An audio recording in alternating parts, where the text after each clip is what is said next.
हमारे समर्पित है तुम्हें कारण करन, वंदना के स्वर समर्पित है तुम्हें कारण करन।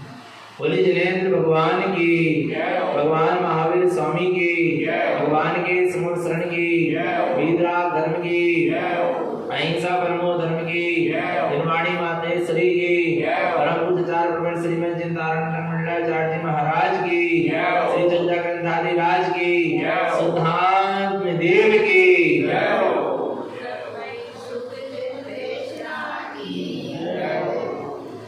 परम आराध्य मां जनवाणी सदगुरु कारण स्वामी जिनैन परमात्मा की अमृत रचती सदजिंदेशना।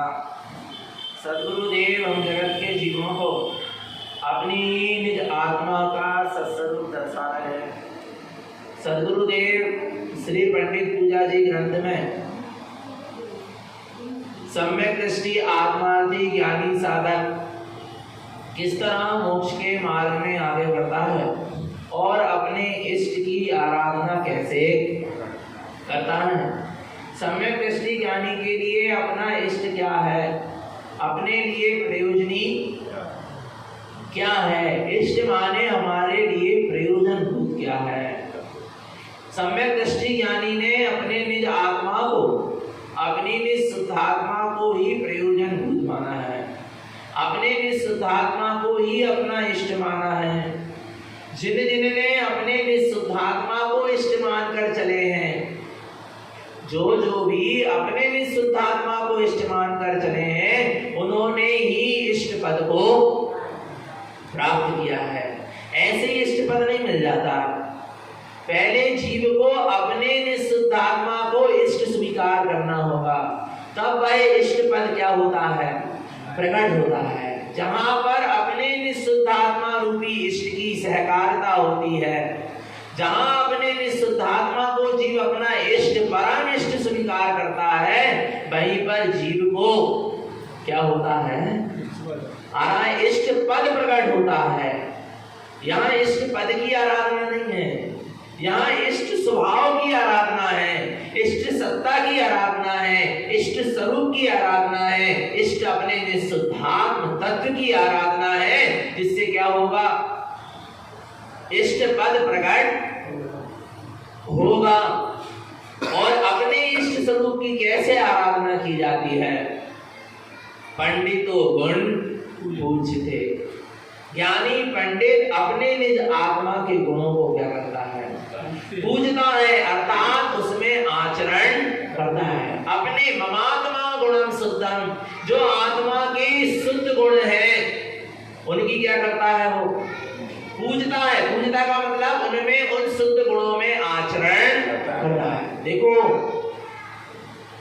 जहां द्रव्य गुण और पर्याय की बात आती है, तो द्रव्य किसे कहते हैं, पता है किसी को? हाँ, गुणों के समूह को द्रव्य कहते हैं।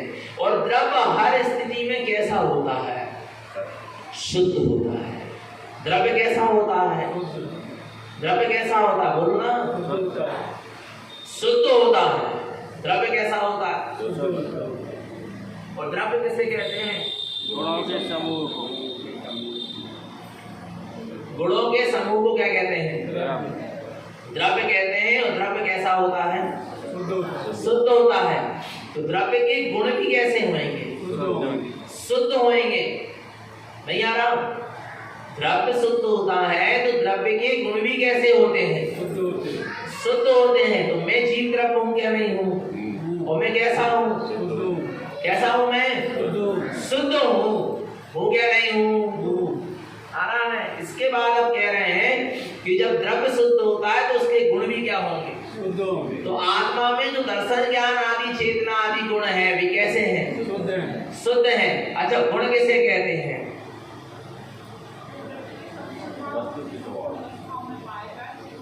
हाँ, जो द्रव्य के संपूर्ण अवस्था व संपूर्ण पर्याय दशा में पाया जाए उसे क्या कहते हैं? संपूर्ण भाग व संपूर्ण अवस्थाओं में पाया जाए उसे क्या कहते हैं? गुण कहते हैं। जो द्रव्य के संपूर्ण भागों में और संपूर्ण अवस्था में पाया जाए उसे क्या कहते हैं? गुण कहते हैं। माने गुण द्रव्य से कभी अलग होते नहीं, संपूर्ण भाग में पाए जाएंगे और संपूर्ण अवस्था में पाए जाएंगे। जैसे शक्कर है, शक्कर भी एक द्रव्य है क्या नहीं है? पुद्गल द्रव्य है।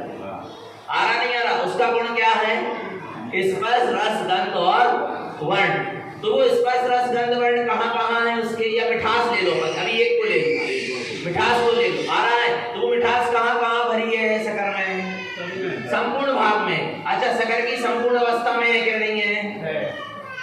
शक्कर की संपूर्ण अवस्था में है क्या नहीं है?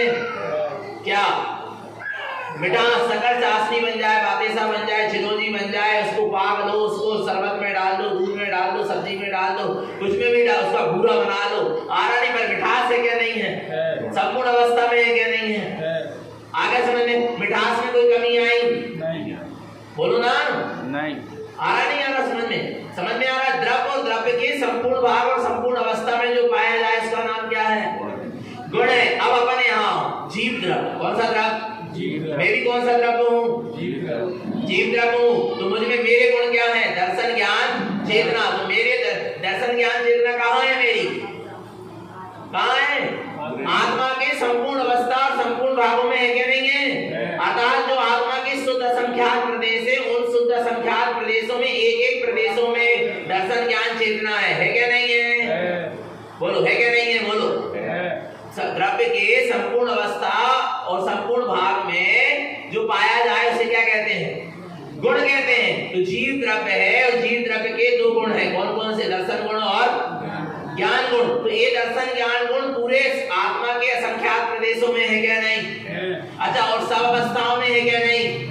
आत्मा की कोई भी अवस्था हो, चाहे नरक गति की, त्रियन गति की, देव गति की, मनुष्य गति की, सम्यक्त की, मिथ्यात्व की, संसार की, मुक्त संसार की अवस्था हो, मुक्त अवस्था हो, कोई भी अवस्था, उस हर अवस्था में दर्शन ज्ञान चेतना है क्या नहीं है? आ गया समझ में? अच्छा, अब आगे चलो। पर्याय किसे कहते हैं? बहुत बढ़िया। गुणों के परिणमन को पर्याय किसे कहते हैं? पर्याय। गुणों के परिणमन को पर्याय कहते हैं।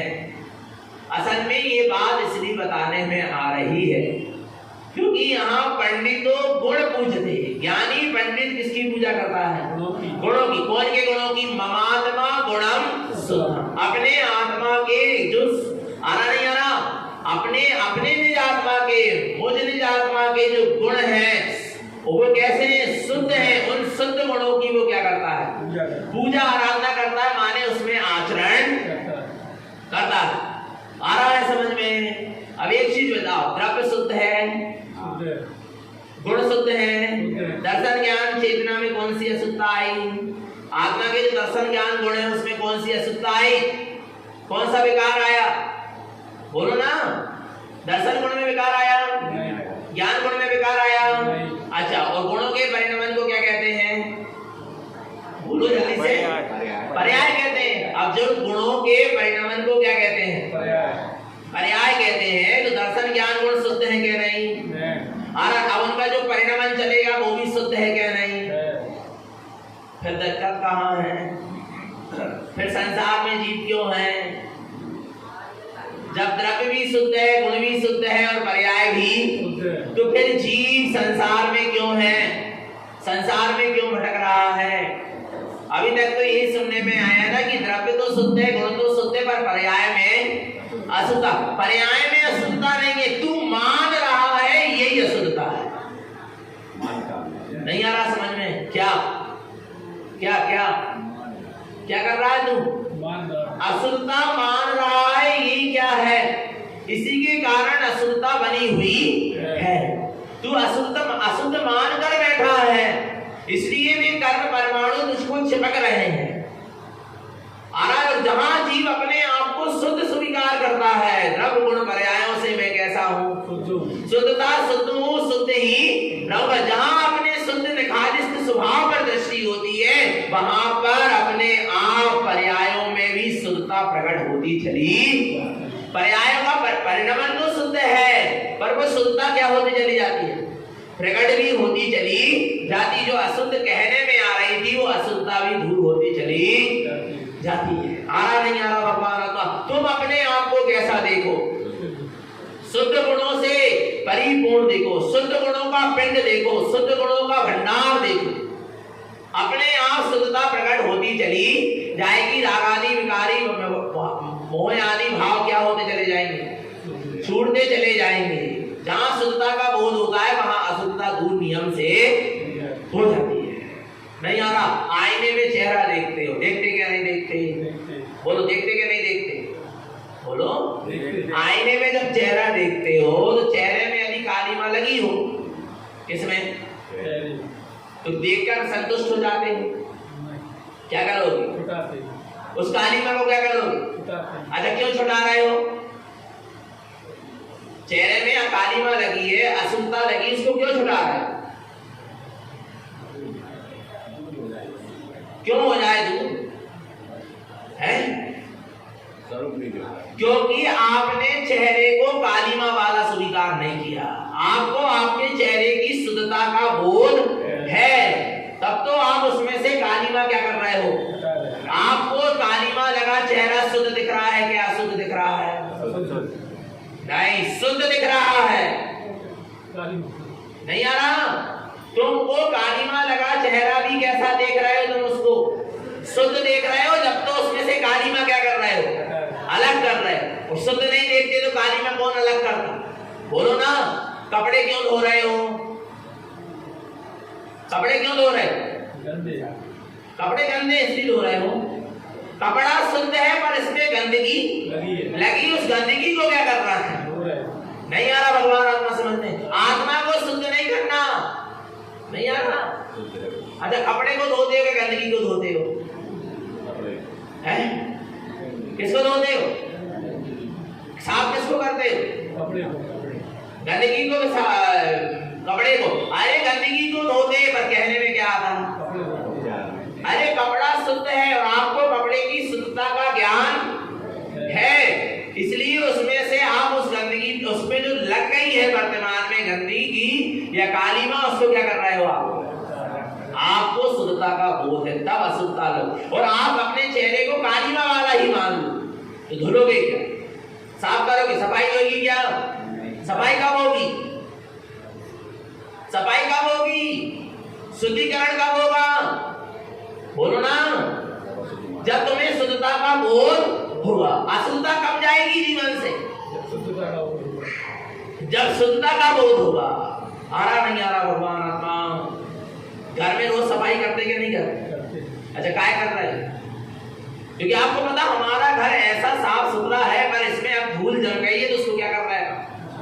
तो क्यों कर रहे हैं साफ? आपको शुद्धता का बोध है, इसलिए अशुद्धता दूर हो रही। और शुद्धता का बोध ना हो, आरो कोई कीट कालीमा वाला, कोई धूला वाला तुम घर को या वस्त्र आदि को क्या कर लो, चेहरे को स्वीकार कर लो, तो उसको अलग करोगे क्या उससे? अशुद्धता दूर होगी क्या? कभी नहीं हो सकती। शुद्धता का बोध ही अशुद्धता को क्या करेगा? दूर करेगा। इसलिए भगवान आत्मा, मैं शुद्ध आत्मा ही हूँ, ऐसा निरंतर बोध बना रहे। परमात्मा गुणम शुद्धम, मुझ आत्मा के गुण कैसे हैं? शुद्ध है। ऐसा बोध बने रहने से, ऐसी सुरत रखने से, ऐसा आचरण करने से वे अशुद्धता क्या हो जाती है? दूर हो जाती है। और तुम सोचो अशुद्धता दूर हो जाए बिना शुद्ध का बोध हुए, तो कभी अशुद्धता दूर होने वाली नहीं है। आ रहा नहीं आ रहा भगवान? शुद्धता का बोध ही अशुद्धता को क्या करेगा? दूर करेगा। तो सबसे पहले मुझे मेरी शुद्धता का क्या होना चाहिए? तो ममात्मा गुणम शुद्ध, मुझ आत्मा के गुण कैसे हैं? शुद्ध थे, शुद्ध हैं और शुद्ध ही। और पंडितों गुण पूज ले। ज्ञानी पंडित ऐसे गुणों की क्या करता है? अच्छा, कैसे होगी पूजा? कैसे होगी अब पूजा? उन गुणों में आचरण करना है। तो उन गुणों में आचरण की तैयारी क्या है? उन गुणों में आचरण की तैयारी क्या है? उन गुण अनंत गुणमयी चैतन्य पुंज की पूजा का विधान क्या है? विधि क्या है? स्नान। क्या करना पड़ेगा? स्नान। कौन कौन से जल में स्नान हो गया? रत्नात्रय और कितने जल में स्नान करा रहे गुरु महाराज? 5 जल। कितने जल में? 5। 5 प्रकार के जल में स्नान होना। कितने प्रकार के जल में? 5। जिसमें से कितने जल में हो गया? 2। कितने जल में डुबकी लग गई? 2 जल में। अच्छा, कितने कलर ढल गए? 2। 2 तो ढल ही गए। कौन कौन से? रत्नात्रय और रत्नात्रय का शुद्ध जल। काय का शुद्ध जल?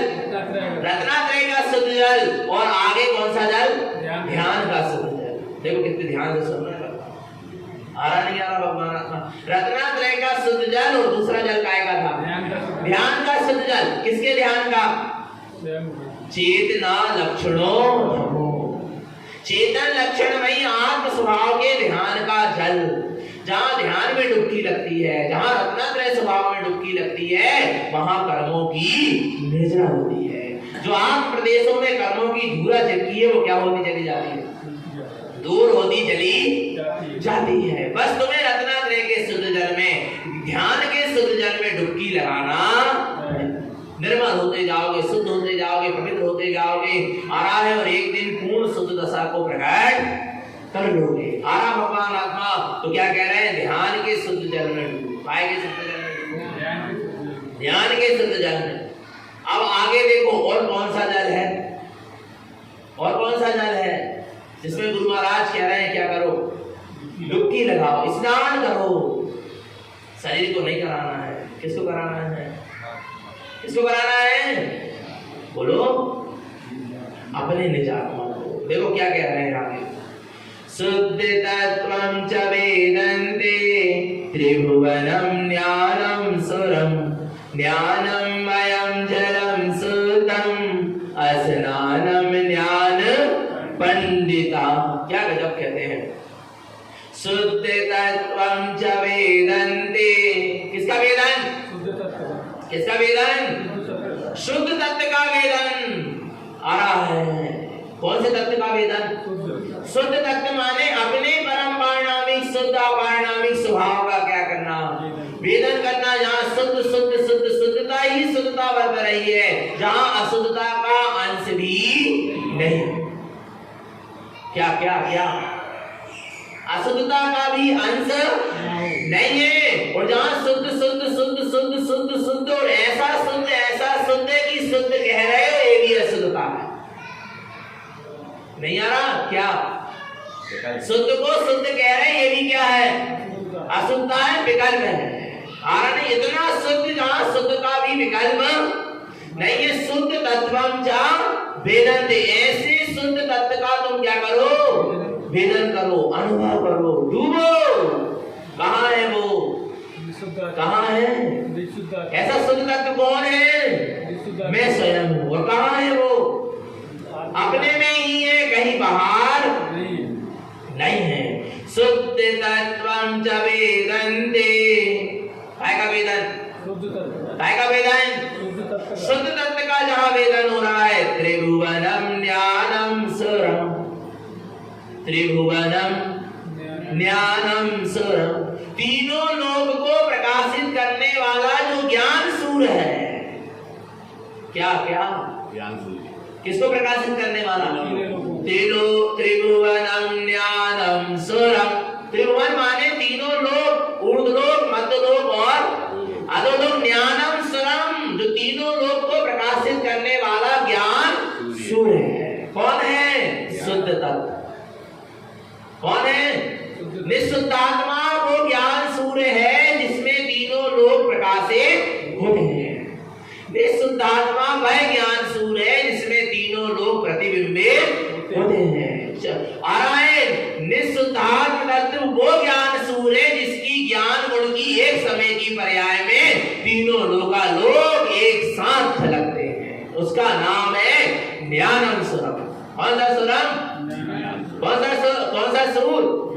ज्ञान सूर, जो तीनों लोक को प्रकाशित करने वाला है। आ रहा है। और ऐसे ज्ञान सूर्य का प्रकाश जहां पड़ रहा है, कहां पड़ रहा है? नहीं आ रहा समझ में? उस जल में हमें डुबकी। आपने देखा होगा हिंदू समाज के लोगों को कि वो क्या करते हैं?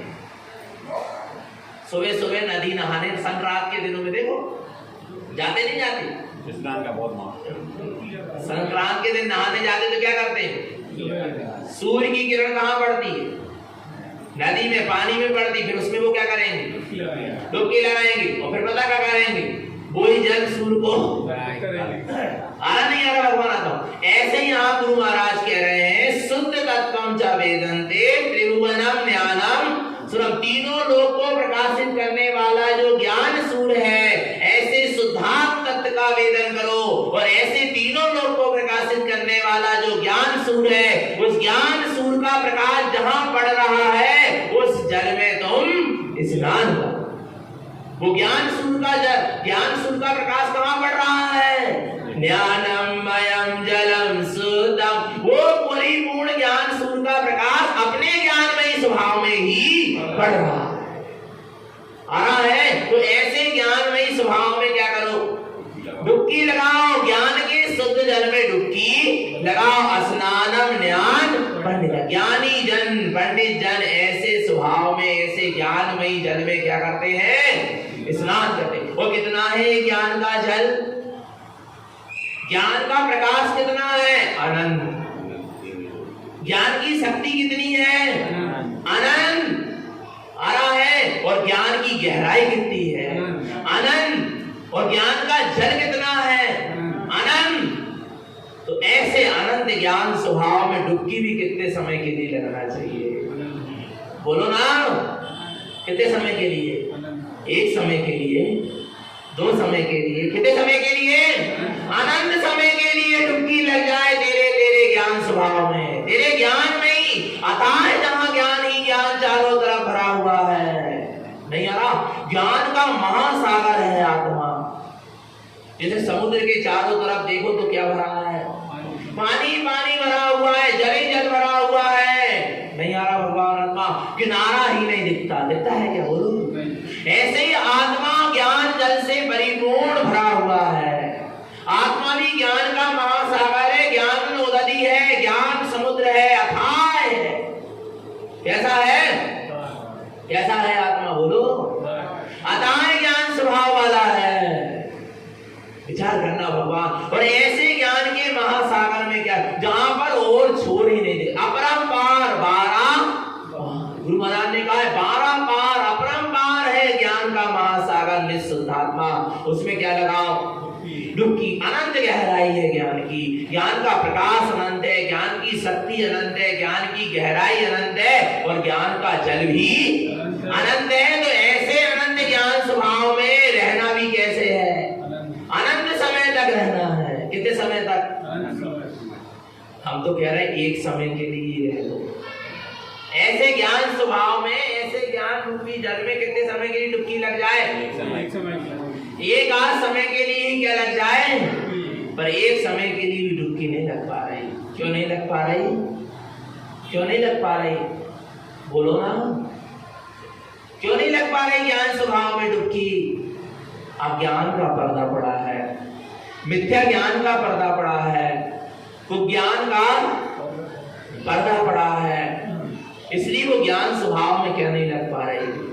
डुबकी नहीं लग पा रही। इस मिथ्या ज्ञान के, अज्ञान के और कुज्ञान के पर्दे को क्या कर दो? अलग करो और फिर देखो ज्ञान का महासागर बरस रहा है। आत्मा के एक एक प्रदेशों में ज्ञान की तरंगे उड़ रही हैं, ज्ञान उछाले ले रहा है, ज्ञान लहरें, ज्ञान की अनंत लहरें उड़ रही हैं, आ रहा है। तू बस इन अज्ञान, कुज्ञान और मिथ्या ज्ञान के पर्दे को क्या कर दे? अलग कर दे। आ रहा है, यदि तुझे अपने ज्ञान के महासागर में डुबकी लगाना है तो क्या मिलेगा? एक ज्ञान के महासागर में डुबकी, ज्ञान के महासागर अपने निज आत्मा में डुबकी लगाने से क्या मिलेंगे? रत्नात्रय के मोती मिलेंगे, रत्नात्रय के रत्न मिलेंगे, अनंत गुणों के रत्न मिलेंगे, केवल ज्ञान मिलेगा, अनंत दशा मिलेगी, सिद्ध दशा मिलेगी, अनंत चतुष्टय मिलेंगे। नहीं आ रहा भगवान आत्मा? लगाना है क्या नहीं? अनंत आनंद और परमानंद मिलेगा। लगाना है नहीं लगाना? बोलो डुबकी। कब लगाओगे? कब लगाओगे? अभी लगा सकते कि नहीं लगा सकते? अभी ज्ञान का वो महासागर है क्या नहीं है? बोलो बोलो। पता है एक जन पूछने लगे, भैया जी मोक्ष जाकर का है? बोलते कछु व्यवस्था है क्या? नहीं है। मैंने कहा काहे की? घूमन की, फिरन की, खान की, पीन की है क्या करे? बोर नहीं होता है होते अकेले अकेले। पता है किसको उठते हैं ये प्रश्न कि जी मोक्ष में जाके क्या करेगा? सिर्फ आत्मा रहेगी का है का कछु नहीं है तो कम से कम चलो पूजा ही पाठ कर लो, मंदिर विधि कर लो, पालकी निकाल लो, प्रतिष्ठा कर लो, स्वाध्याय जाप पढ़ करो, नियम संयम व्रत को पालन, तो जामे भी मजा आ रहा होगा। पर होते जाके तो जो भी नहीं है, सुख भी नहीं है, असुख भी नहीं, का है होते आके समझ में नहीं आ रहा क्या कर रहे होते इतने दिन तक, और बोले अनंत काल तक रहने होते नहीं आ रहा। उसके ये प्रश्न उसके अंदर उठता है जिसने एक समय के लिए भी अपने स्वभाव की अनुभूति नहीं की है। जो मगर जो एक समय के लिए भी अपने आनंद ज्ञान में स्वभाव में डुबकी लगा लेता है उसको ये प्रश्न नहीं उठता, क्योंकि आत्मा जो अनंत ज्ञान से परिपूर्ण है, अनंत ज्ञान का महासागर है, उस अनंत ज्ञान के महासागर में अनंत आनंद और परमानंद उछलता है। और जहां अनंत आनंद और परमानंद उछलता है तो वो जीव चाहता है कि ऐसे ज्ञान के आनंद में मैं डूबा रहूं, कभी यहां से बाहर निकलूं भी आ नहीं आ रहा। इतना आनंद है आत्मा में कि तुमको एक बार आत्मा के आनंद की पर्याय ही प्रकट हो जाए भगवान आत्मा, फिर तुम उस आत्मा के आनंद को छोड़ सकते नहीं हो। आ रहा है बार बार दृष्टि वहां जाएगी, बार बार उपयोग अंदर की ओर खींचेगा। इतना आनंद है, इतना आनंद है भगवान आत्मा, इतना आनंद है कितना बता दें तो कैसे बता दें? अकथनीय है, अवर्चनीय है, वचनों और कथनों के द्वारा उसको बताया जा सकता। फिर भी महान सौभाग्य हमारा जो सद्गुरुदेव ने उस आत्मा के अकथनीय आनंद का वर्णन कर दिया, अनिर्वचनीय आनंद का वर्णन कर दिया। विचार करना भगवान आत्मा महान महान है ऐसे सद्गुरु जो हमें मिले। किन्हें मिले? हमें मिले। विचार करना आराम नहीं। क्या करते रहे 11 वर्ष की अवस्था से लेकर 66 वर्ष 5 माह 15 दिन तक क्या करते रहे? बोलो क्या करते रहे? उस आत्मा के आनंद में निमग्न रहे, डूबे रहे। कई लोग पूछते भैया जी आप दिन भर बोर नहीं हो जाते? अरे रे तुम्हें पता नहीं है, तुम सोच रहे हो कि अकेले हैं तो क्या हो रहे होंगे। आहा मैं अकेला नहीं हूं, मैं अनंत के साथ हूं। किसके साथ हूं? मैं अपने आत्मा के अनंत गुणों के साथ हूं। और आत्मा के एक एक गुणों की महिमा कही जाए, एक आत्मा के एक एक गुणों में आचरण किया जाए, आत्मा के एक एक गुणों में चिंतन किया जाए तो अनंत समय भी कम पड़ जाए, अनंत काल भी क्या हो जाए? कम पड़ जाए। आत्मा के एक एक गुणों का चिंतन मनन करके उसमें आचरण किया जाए। आ रहा नहीं आ रहा? अकेले नहीं है, हम किसके साथ हैं? अनंत के साथ है जिसका कभी अंत होने वाला नहीं है, जो अनंत गुणों से परी। कैसे बोर हो सकते हैं? नहीं हो सकते। महाराज की नहीं आ रहा भगवान आत्मा समझना, चेतन आत्मा। हमारे आचार्य कुंद देव पता कितने वर्ष में मुनि हो गए? लोग कह रहे हैं भैया जी मुनियों का विरोध कर रहे हैं। अरे रे तुम समझ नहीं पा रहे, तुम सिद्धांत को नहीं समझ पा रहे चेतन। कोई बात नहीं, आ रहा है। क्या करें, जब मिथ्या बुद्धि होती है ना वो यही कहती है, यही कहलाती है। आहा अरे मुनियों को कौन विरोध करेगा? आ रहा है जिसको अपना संयम का मार्ग करना होगा, जिसको संयम के मार्ग से नीचे गिरना होगा, जिसको दुर्गतियों में जाना होगा, नरक निगोद की यात्रा करना होगा, वो मुनिराजों का विरोध करेगा। आ रहा है यहाँ मिथ्यात्व का विरोध है, यहाँ अज्ञानता का विरोध है, यहाँ मोह राग देश कसायों का विरोध है। नहीं आ रहा, नहीं आ रहा। यह तो ज्ञान का विरोध है, अज्ञान का विरोध है, मिथ्या ज्ञान का विरोध है। यहाँ किसी का विरोध नहीं है। आ रहा नहीं आ रहा। विकारों का विरोध है, विभागों का विरोध है, जिससे दुर्गति होना है, जिससे पतन होना है, जिससे आत्मा को चारों गति में भटकना है, उसका विरोध है।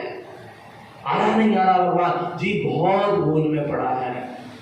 आ रहा है हमारे कुंद आचार्य देव यदि मुनियों का विरोध होता तो कुंद का नाम नहीं लेता, तारण स्वामी का नाम नहीं लेता। तारण स्वामी स्वयं एक मुनि थे, आचार्य थे। कुंद आचार्य एक स्वयं मुनि थे, आचार्य थे, आ रहा नहीं आ रहा, और आगे चल के मुझे भी मुनि होना है, ऐसे थोड़ी ना रहना है। नहीं आ रहा भगवान आत्मा, फिर मैं विरोध कैसे कर सकता हूं? विचार करना, हमारे कुंद आचार्य ने क्या किया? 11 वर्ष में मुनि हो गए। कितने वर्ष में? कितने वर्ष में? 11 वर्ष में मुनि हो गए। और कितनी आयु थी उनकी पता आपको? 94 वर्ष। कितनी? क्या करते रहे? 93-94 वर्ष की आयु थी। क्या करते रहे वो इतने वर्ष तक? बोलो ना, 11 वर्ष में मुनि दीक्षा लेकर क्या करते? ना घर, ना गृहस्थी, ना मोड़ा, ना मोड़ी, ना पुत्र, ना परिवार, ना धंधा, ना पानी, कच्छु नहीं आ रहा, ना मठ, ना आश्रम, ना मंदिर, ना मूर्ति, ना पंचकल्याण, कच्छु नहीं। दो बस जंगल में विचरण करते थे, गुफाओं में रहते थे, पहाड़ों में रहते थे, आत्म साधना में क्या करते रहे? बोर नहीं हुए वो इतने दिनों तक? कुछ नहीं करा उन्होंने? बोलो ना, 11 वर्ष से 84 वर्ष से 83 वर्ष तक क्या करते रहे? बोलो, उन्हीं अवस्था में रहे इतने वर्ष। बस वो आत्मा के ज्ञानम स्वरूप, ज्ञानम मयम जलम शुद्धम, अपने ज्ञान के अनंत जल में क्या करते रहे? डुबकी लगाते रहे, अपने आनंद परमानंदमय स्वभाव में निमग्न रहे, डूबे रहे। उनको इतना अच्छा लगा अपना स्वभाव, इतना अच्छा, इतना सच्चा, इतना अच्छा लगा, इतना सच्चा लगा अपना स्वभाव कि वो उससे बाहर ही नहीं आना चाहे। उस आनंद परमानंद स्वभाव में ही क्या रहे? डूबे रहे। भगवान आत्मा नहीं आ रहा, बोर कैसे हो सकते हो? ज्ञानी बोर नहीं होता, ज्ञानी बोर नहीं होता। ज्ञानी हर समय आत्मा के आनंद में झूला झूलता है, ज्ञानी के आनंद परमानंद के झूला झूलता है। नहीं आ रहा भगवान आत्मा, ये आनंद अतीन्द्रिय आनंद का वेदन करता है, अतीन्द्रिय आनंद का रस पान करता है। कौन कहता है आत्मा नीरस होती है? आत्मा नीरस नहीं होती, आत्मा आलस होती है। अर्थात आत्मा में ये 5 प्रकार के रस नहीं है, खट्टा, मीठा, कड़वा, चटपटा, रसायला, संसार के, मन के, इंद्रियों के रस नहीं है। पर आत्मा नीरस नहीं है। आत्मा आलस तो है, पर आत्मा नीरस नहीं। आत्मा कैसा है? सरस है। आत्मा कैसा है? सरस है। कैसा सरस है? आत्मा बता दें कैसा सरस है? कैसा सरस है? आत्मा ऐसा सरस है, ऐसा सरस है कि आत्मा के चारों तरफ से, आत्मा से क्या? आत्मा के चारों तरफ से, शुद्ध असंख्यात प्रदेशों से, अंदर और बाहर से आनंद और ज्ञान का रस टपक रहा है। पाएगा ज्ञान और आनंद का चारों तरफ से क्या हो रहा है? रस टपक रहा है, रस टपक रहा है, भरा हुआ है आत्मा ज्ञान और आनंद के रस से। जैसे रसगुल्ला चारों तरफ से मिठास से भरा हुआ ना, उससे रस टपक रहा है ना, ऐसे आत्मा भी ज्ञान और आनंद से लबालब भरा है। और आत्मा के ज्ञान, आत्मा से ज्ञान और आनंद का क्या टपक रहा है? वो वही रस इन 14 ग्रंथों में क्या हो गया? भरा गया है, आ रहा है। उसी की चर्चा हम कर रहे हैं और उसी में चर्या करने की भावना भा रहे हैं। ये पूजा का विधान है, ऐसी पूजा हो रही है। बोलो ना, कुंद आचार्य 11 वर्ष से लेके 84-83 वर्ष तक क्या करते रहे? मुनि अवस्था में पूजा करते रहे। किसकी? किसकी? स्वयं की। स्वयं से स्वयं में, दूसरे का वहां कोई काम नहीं रहा, आ रहा नहीं आ रहा। ऐसा ज्ञान की अनंत गहराई है, ज्ञान की अनंत शक्ति है, ज्ञान का अनंत जल है, और ज्ञान की महिमा भी अनंत है, और ज्ञान का प्रकाश भी अनंत ही अनंत है। ऐसे अनंत स्वभाव में क्या करो? कब तक रहना है? कुंद आचार्य कहते हैं, नारायण स्वामी कहते हैं, ऐसे अनंत काल भी व्यतीत हो जाए तो हम अपने स्वभाव को छोड़ने वाले अनंत अनंत काल तक के लिए मुझे स्वभाव में लीन होना है। 1-2 काल के लिए नहीं, कितने काल के लिए? अनंत काल के लिए अपने स्वभाव में रहिए। अनंतानंत यथा तथा शिव परिणय। अनंतानंत काल तक हम अपने आनंद परमानंद में डूबे रहेंगे तो भी हम बाहर आना। पता है, संसार के कोई भी रस थोड़ी देर बाद नीरस नियम से लगेंगे ना। 5 इंद्री की कोई भी विषय को भोगो, मन का कोई भी विषय भोगो, थोड़ी देर बाद क्या होगा? उकताहट आ जाएगी, नीरसता आ जाएगी, बस हो गई। आ रहा है? नहीं होता है ऐसा? बोलो ना, होता है कि नहीं होता है ऐसा? क्षणिक सुख है ना। रसगुल्ले कितना खाओगे? अच्छे लग रहे हैं ना, खाते जाओ कितने खाओ। बोल, कोई भी पकवान बना कितना लोगे? कोई भी 5 इंद्री की आपको संगीत अच्छा लग रहा, कितना सुनोगे? बोलो ना, बोलो। सुगंध अच्छी लग रही तो कितनी लोगे, कितने समय तक लोगे? कोई भी चीज देखने में अच्छी लग रही है, इसको कितने दिन तक देखोगे? बोलो ना। पहनना, ओढ़ना, खाना पीना, जो भी शौक, घूमने, कब तक करोगे? अरे हो गई, अब तो बहुत हो गई, बोर हो गए, अब तो यही चीज से क्या होगा, दूसरा विषय चाहिए, फिर दूसरा विषय चाहिए, फिर दूसरा विषय चाहिए। नहीं आ रहा भगवान आत्मा? होता क्या नहीं होता है ऐसा? बोलो। एक विषय से बोर होके तुम दूसरे विषय में लगते क्या नहीं लगते? पंचेंद्रियों के और मन के नहीं आ रहा, कल रंजन, जनरंजन, मनरंजन, यही कह रहा था। पर आत्मा जो विषय है उससे कभी जीव बोर हो सकता? ज्ञानी ने अपने आत्मा को, अपने ज्ञान में चैतन्य स्वभाव को, अपने आनंद परमानंदमय शुद्ध स्वरूप को अपना विषय बनाया है, अपने अनंत स्वभाव को अपना विषय बनाया है, इसलिए वो अपने अनंत स्वभाव के विषय से कभी बोर हो सकता नहीं है। और तुमने पंचेंद्रिय के क्षण को नाशवान पर पदार्थों को अपना विषय बनाया, इसलिए बोर हो जाती है। और ज्ञानी ने अपने अनंत ज्ञान दर्शनमयी जो चैतन्य स्वभाव है, जो आनंद परमानंद से लबालब परिपूर्ण भरा हुआ है, उस स्वभाव को अपना क्या बना के रखा है? विषय बना के रखा है, इसलिए वो उस विषय से कभी बोर होता नहीं। तो फिर क्या करना है? कितने काल तक डूबे रहना है ज्ञान के महासागर में? ईमानदारी से बताओ, कितने सागर तक? बोलो बोलो, कितने कितने? बोलो ना। अनंत काल तक डूबे रहना। एक हम तो कह रहे एक बार डूब कर देखो, फिर अच्छा ना लगे ना, बिल्कुल मत लगाइए। एक बार अनुभव करके देखो, एक समय के लिए स्वभाव में लीन होकर देखो, बिल्कुल अच्छा ना लगे तो पर करना ही नहीं चाह रहे, डुबकी लगाना ही नहीं चाह रहे, डर लग रहा है। जैसे लोगों के यहाँ आके प्रवचन सुनने में डर लग रहा हो ना, कई लोगों के जो यदि कदाचित पहुंच गए और उनके प्रवचन सुन लाए तो उदय के हो जाए, फिर हमारा क्रियाकांड को क्या हो है? नहीं यार, ऐसे ही जीव को डर लग रहा है काय का कि कहीं हम स्वभाव में पहुंच गए तो बीमारी घर गृहस्थी संसार को क्या हुई है? नहीं आ रहा भगवान आत्मा विचार। एक जन कहते भैया जी सवाई आत्मा में डूब गए तो फिर क्या हुई है? फिर संसार को क्या हुई है? अरे हमने कहा तुम्हें बड़ी भारी टेंशन संसार है, विचार करना भगवान। अरे तुम डुबकी तो लगा कर देखो, अपने आनंद स्वभाव में अनंत काल तक डूबो। तो नहीं डूब पा रहे तो कितने समय के लिए डूबो? अच्छा बताएं कितने समय के लिए डूबो? जोगे हम खंड सुधारे अणुवम। ध्यान से सुनना, कुछ महिमा आ जाए तो आशीर्वाद मिल रहा है। आशीर्वाद क्या मिल रहा है? ये क्या है? ये क्या है? बोलो ना। आशीर्वाद में पढ़ते हैं ना इसको। जोगे हम खंड सुधारे रयण अणुवम। जोगे हम खंड, दो के जोड़ों का क्या कर दो? खंड खंड कर दो। आत्मा और शरीर को क्या कर दो? अलग अलग करो। आत्मा कर्म को अलग करो, अलग अलग करो। आत्मा और भावों को अलग अलग करो। आ रहा है? आत्मा और मोह आदि विकारी भावों को अलग। आत्मा और संसार को क्या कर दो? ये दो के जोड़ों का क्या कर दो? जोगे हम खंड। नहीं आ रहा? जो अनादि काल से दो का जोड़ा चल रहा था, संसार का और आत्मा का, उसका क्या कर दो? खंडन कर दो। आत्मा अलग और संसार, सारा संसार भिन्न है और मेरा आत्म स्वभाव भिन्न। आ रहा है? जोगे हम खंड सुधार। जहां तुम आत्मा और संसार को भिन्न भिन्न देखोगे, अपने आत्म स्वभाव को सारे संसार से भिन्न देखोगे, सुधार, तब तुम्हारा क्या होगा? सुधार हो गया। जोगे हम खंड सुधार रयण अणुवम। अपने रत्नात्रय स्वभाव का क्या करो? अनुभव करो। जहां वेद विज्ञान होता है, जहां दो को दो देखता है, पर से दृष्टि हटकर निज में दृष्टि जाती है, रयण प्रकट हो जाता है, रत्नात्रय प्रकट हो जाता है, आत्म रत्न प्रकट हो जाता है। आ रहा है अणुवम। कैसा है लो आत्मरत्न? कैसा? अनुपम, अनुपम है, जिसकी तुलना किसी से की जा सकती नहीं है। ऐसे आनंद ज्ञान में दर्शन के चेतनामयी जो अपना अनुपम स्वभाव है, अपना चैतन्य रत्न है, अपना सम्यक रूपी रत्न है, आत्म रत्न है, उसका क्या करो?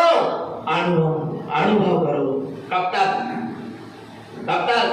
जोगे हम खंड सुधारे रयण अणुवम। आगे बढ़ो। निमिषम सुसमयम जयम। कितने समय के लिए? निमिषम, निमिषम समझ रहे हो? निमिष माने पलक झपकने एक समय मात्र के लिए तुम आत्मा का क्या करो, अनुभव करो। कितने समय के लिए? जबकि करना कितने समय के लिए? डूबना तो अनंत समय के लिए है, पर वो ऐसे अनंत स्वभाव में अनंत समय के लिए नहीं डूब पा रहा है, तो कम से कम कितने समय के लिए?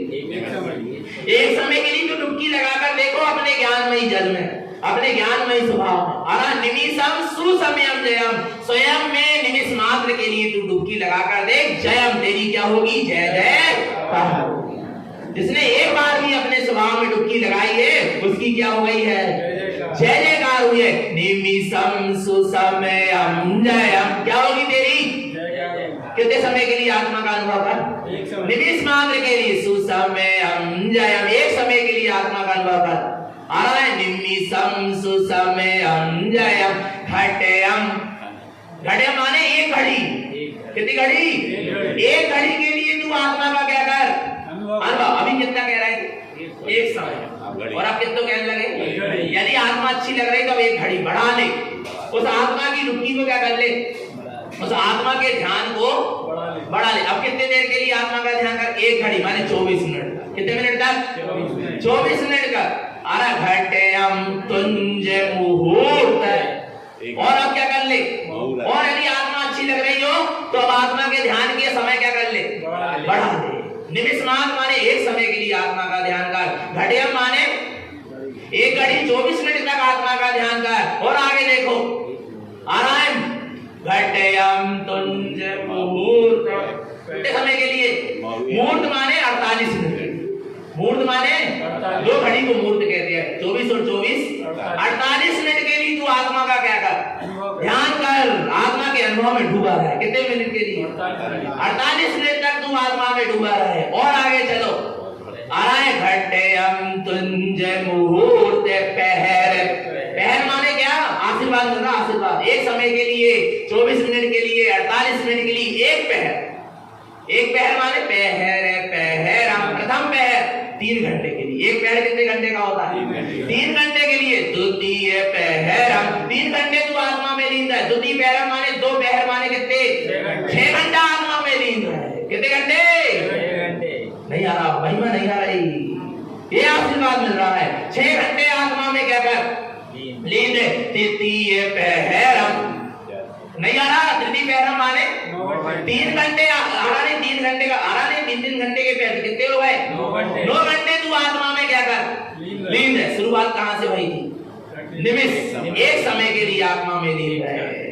आ रहा है 24 मिनट आत्मा में लीन रहे घड़ी। आ रहा है 1 मुहूर्त 48 मिनट आत्मा में लीन रहे। फिर कह रहे प्रथम पहर माने 3 घंटे आत्मा में लीन रहे। द्वितीय पहर माने 6 घंटा आत्मा में लीन रहे। और तृतीय पहर माने 9 घंटा तू आत्मा में क्या कर? लीन रहे। क्योंकि आत्मा है ही ऐसी चीज। हरा भगवान आत्मा। और अब आगे देखो क्या कहते हैं। अरे चतुर पहरम नहीं आ रहा। कितने पहर? कितने पहर बोलो? 4 पहर माने कितने हो गए? 12 घंटा। नहीं आ रहा भगवान आत्मा। 12 घंटा तू आत्मा में क्या कर? लीन। चतुर पहरम दीप्ते रैनी। दीप्ते माने दिन और रैनी माने रात। अब वो दिन और रात 24 घंटा तू आत्मा में क्या कर? लीन। नहीं आ रहा भगवान? नहीं आ रहा? महिमा नहीं आ रही? बोलो बोलो बोलो। स्नान होगा क्या नहीं होगा? डुबकी लगेगी कि नहीं लगेगी अपने ज्ञान मई स्वभाव में? रत्नात्रय के जल में, ध्यान के जल में, ज्ञान के जल में, सम्यक के जल में, शुद्ध भाव के जल में। कब तक डुबकी लगाना है? निमिष। एक समय आ रहा है। घड़ी 24 मिनट। मुहूर्त 48 मिनट के लिए। प्रथम पहर 6 घंटे के लिए। द्वितीय पहर आ रहा है भगवान आत्मा है 3 घंटे 6 घंटे। तृतीय पहर 9 घंटे। और चतुर्पहर 12 घंटे। दीप्त रायनी माने दिन और रात। तू अपने स्वभाव में क्या करा रहे?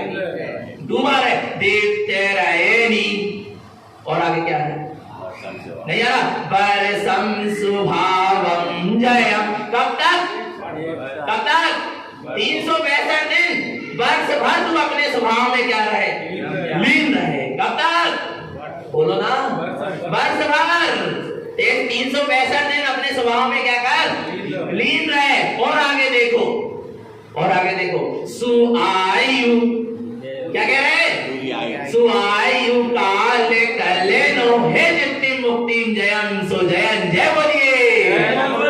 भैया क्या कह रहे, सु आयु के अंत तक तू आत्मा में क्या कर, लीन रहे। बोले आयु के अंत तक बस रहे क्या? कहने लगे नहीं, सुकाले कले नो, तो तू अनंत काल तक अपने आत्मा में क्या कर, लीन रहे। नहीं आ रहा, हे जिन मुक्तिम जयम सो जयन जय बोलिए।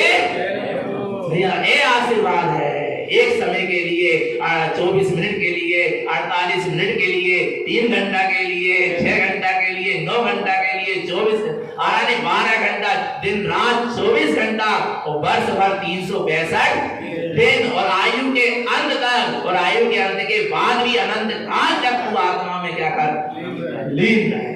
ऐसे ज्ञान के महासागर में तू डुबकी क्या कर, ऐसी लगा कि अनंत काल तक उसी में डूबा रहे, उससे कभी तू बाहर निकल कर ना आए।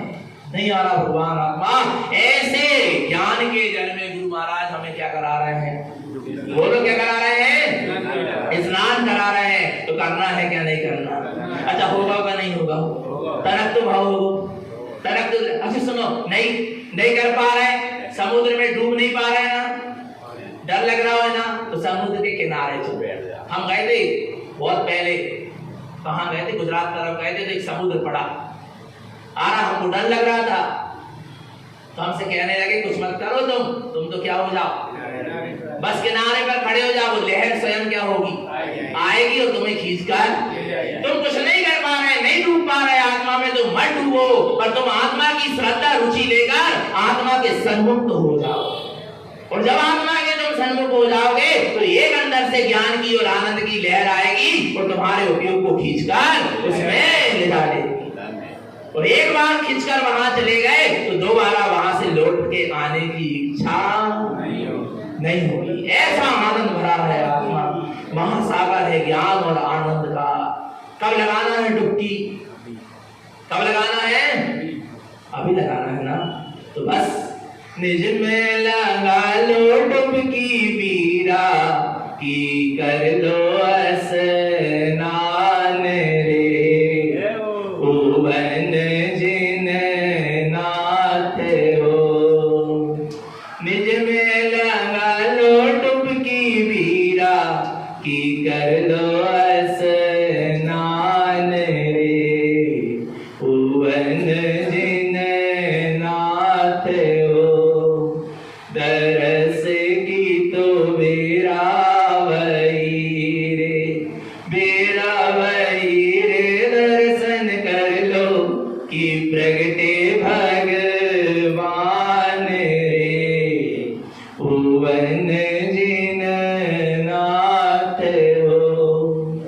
कोई की कछु मत मानो वीरा, कोई कछु कहत रहे, हम अपने में दृढ़ रहेंगे, माने दृढ़ रहेंगे। आ रहा नहीं आ रहा भगवान, कोई की कछु मत मानो, आ रहा है, कोई की कछु मत मानो वीरा, की जोई सम्यक ज्ञान रे, भुवन जिन नाथ हो।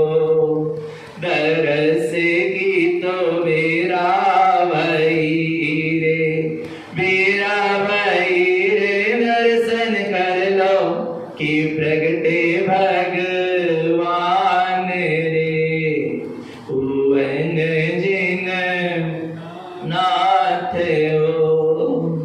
और देखो आगे क्या कहते हैं, पर आए कछु मत देखो वीरा, कछु मत देखो तुम तो अपने अलावा, पर आए कछु मत देखो वीरा, की जोई शुक्ल ध्यान रे, भुवन जिन नाथ हो। दरस की तो बेरा वही रे, दर्शन कर लो कि प्रगटे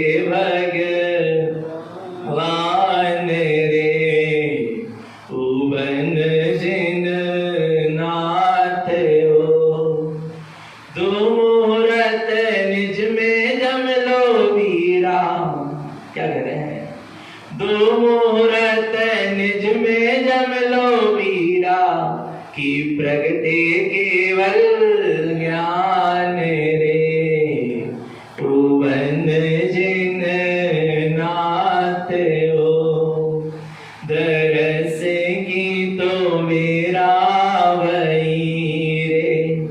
बेरा महीर दर्शन कर लो कि प्रगटे भगवान रे भुवन जिन नाथ हो।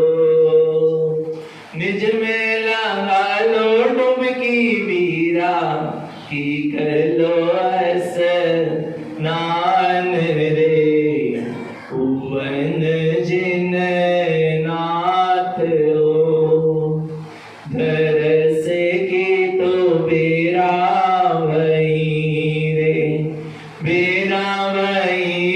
दर्शन कर लो कि प्रगटे भगवान रे भुवन जिन नाथ हो। ऐसे अपने निशुद्धात्म स्वभाव में डुबकी लगाएं, निरंतर निशुद्धात्मा की सूरत बनी रहे, अपना सबका जीवन सम्यक और संयम में बना रहे। बोलिए आचार्य प्रवर श्रीमद जिनतारण तरण मंडलाचार्य जी महाराज की, शुद्धात्म देव की जय नमोस्तु।